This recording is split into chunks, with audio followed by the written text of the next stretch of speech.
এই যে আমার নতুন যে জগন্নাথ ঠাকুরটা আঁকছিলাম কমপ্লিট করলাম, আজকে রংটা করে দেখাবো। ওই ফার্স্ট ভিডিওটার আমি একটু স্লো ছিল, এটা আমি ফাস্ট করে এখানে দিয়ে দিয়েছি। যারা পুরো ভিডিওটা দেখতে চাও প্রথম থেকে আঁকার জন্য, তারা আমার ওই ফার্স্ট ভিডিওটা দেখে আসতে পারো, 2 দিন আগেই আপলোড করা আছে। আর এছাড়া বাদবাকি রংটা দেখাচ্ছি সামনে।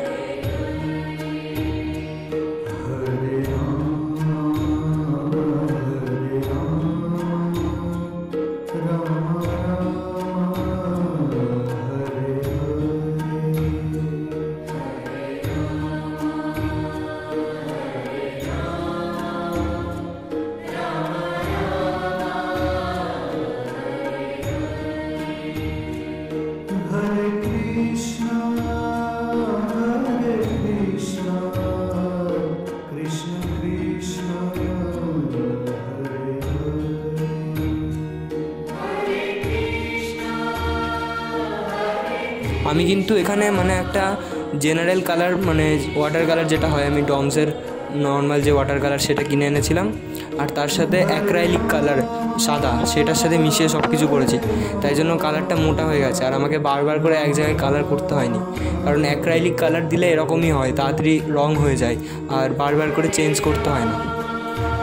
মানে যেই রকম শুধুমাত্র ওয়াটার কালার করলে অনেকবার করে রং করতে হয়, সেরকম মানে ডিপ হয় না কালারটা একবার করে দুবার করে।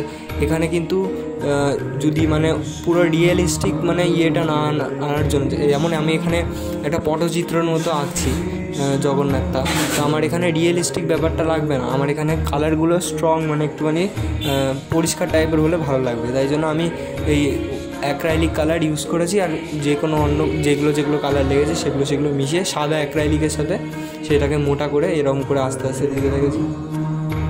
কালারগুলো খুব ভালো।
কৃষ্ণ ঠাকুরই মানে এই জগন্নাথ ঠাকুর দুজনই এক, তাই আমি ভাবলাম যে আমি বেশিরভাগ জায়গায় দেখেছি কৃষ্ণ ঠাকুরকে নীল আর এই হলুদ রঙের জামাই পরতে, তাই আমি ওটারই একটা কম্বিনেশন তৈরি করলাম। ফুলগুলো আমি গলার মালার ফুলটা করব, কিন্তু তার আগে আমি এরকম একটা পিঙ্ক দিয়ে একটা বর্ডার করে নিলাম, হালকা পিঙ্ক দিয়ে। গলায় ওই জায়গাটা হারটা করেছি, সেটাও দেখাবো আস্তে আস্তে।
আমি কিন্তু যত কিছু আমার ইকুইপমেন্ট ছিল, মানে আমার হাতের সামনে যা যা ছিল, বেশি কিছু যদিও আমার নেই, যা যা ছিল সেগুলো কিন্তু আমি প্রতিটা ইউজ করি। যেমন আমি ওখানে তখন কালারটা অত তাড়াতাড়ি শোকায়নি, কিন্তু আমার কাজটা বেশিক্ষণ মানে আমি সময় দিতে পারবো না, এটা একটু তাড়াতাড়ির মধ্যে করতে হতো।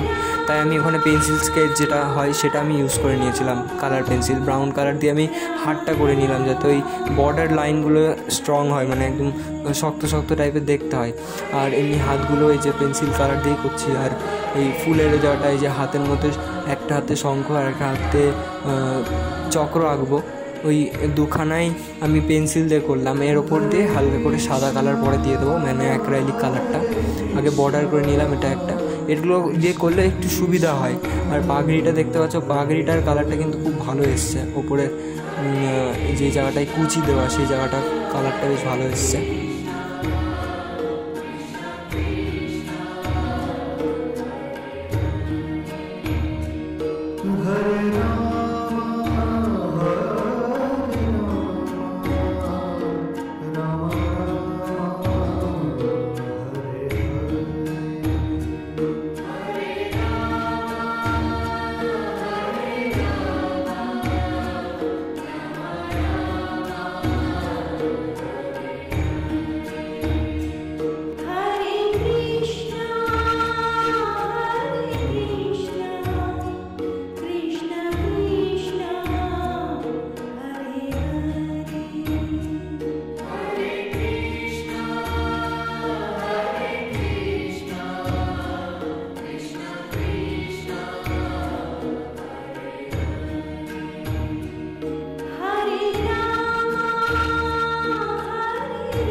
ময়ূরপঙ্খীর জন্য যে কালারগুলো আমার লাগতো সেটা পুরোপুরি আমার কাছে নেই, আমাকে মানে ওটা এখন তৈরি করতে হতো, কিন্তু তাড়াহুড়োর মধ্যে আমি একটা ব্লু শেড দিয়ে তৈরি করে দিয়েছি। কারণ যেহেতু আমি একটা পুরো ব্লু আর পিঙ্ক আর এই হলুদের মধ্যে জিনিসটা করছি, তাই জন্য আমি আর মাথায় সবুজ রঙটা পালকে লাগালাম না। এরকম নীল রঙের শেডেরও পালক কিন্তু দেখা যায়, তাই জন্য আমি এরকম শেডেরই করলাম।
এরপর আমি যে মাথায় যে ব্যাচটা এঁকেছি সেটাকে একটু রিয়েলিস্টিক লুক দিতে আমি ওটার মধ্যে একটু সাদা সাদা রঙ দেবো, মানে যাতে ওই শাইনিংটা বোঝা যায় যে আলোটা পড়ছে। আর এছাড়া একটুখানি সাদা দিয়ে পাগড়ির মধ্যে ডট ডট করে দেবো পুঁতি টাইপের। এই যে আমি শুরু করলাম এই শাইনিং ব্যাপারটা আনার জন্য পাথর যেটা এঁকেছি সেটার মধ্যে, আর তার নিচে ডট ডট করবো পুঁতির মতো পাগড়িতে।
শঙ্কটার ডিজাইনটা একটু বাড়িয়ে দিলাম, পাথর ছিল না, পাথর টাইপের করে দিলাম। যেই কালারগুলো অ্যাক্রাইলিক কালারের জন্য ঢেকে গেছিলো, মানে এই শঙ্কটা হালকা মতো, সেগুলোকে একটু ডিপ করে দিলাম। ফুলগুলো যেগুলো যেগুলো বর্ডার করলে ভালো লাগবে সেগুলো বর্ডার করে দিলাম। আমার জগন্নাথ তৈরি। জয় জগন্নাথ।